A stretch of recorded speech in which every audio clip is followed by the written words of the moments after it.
Once a certain skill is mastered, we want to constantly make sure that we are programming and assessing that that skill that is mastered in one environment or with one set of materials or with one individual or set of individuals generalizes to another environment across multiple people, multiple settings, multiple materials presented. And so a lot of times a perfect example of this might be you send your child to school and they're displaying a certain set of behaviors or they are displaying a certain skill at school, and then you ask them to do the same thing at home and it's not happening. Maybe you're using different language, or maybe you have a different set of materials, or maybe you don't present it exactly like the teacher does.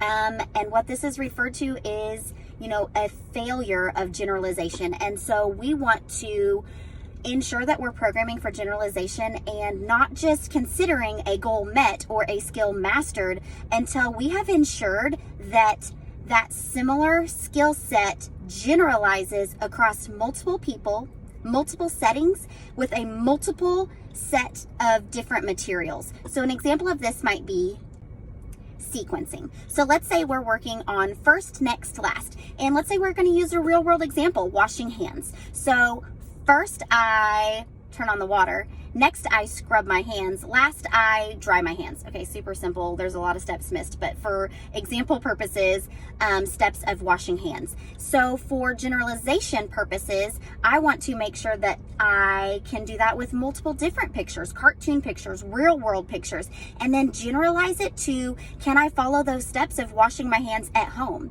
versus at school versus at church versus at Walmart when we're grocery shopping and I need to wash my hands after using the restroom or something. So I need to make sure that I am constantly programming and assessing that things that I'm teaching are generalizing across multiple different stimuli.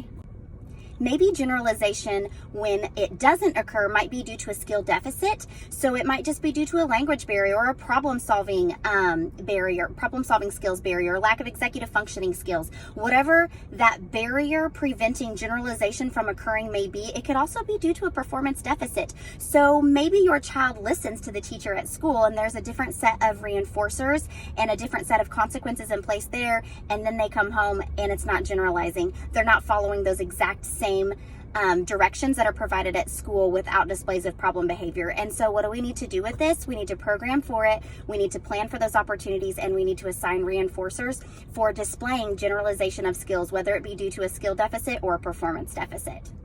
So don't use a strict or limited set of materials. Don't always sit in the same seat or table in your classroom. Don't always use the exact same language to present a task. Keep things flexible, keep things fluid, and constantly be changing things up so that we're making sure that we're keeping things natural and constantly programming for generalization.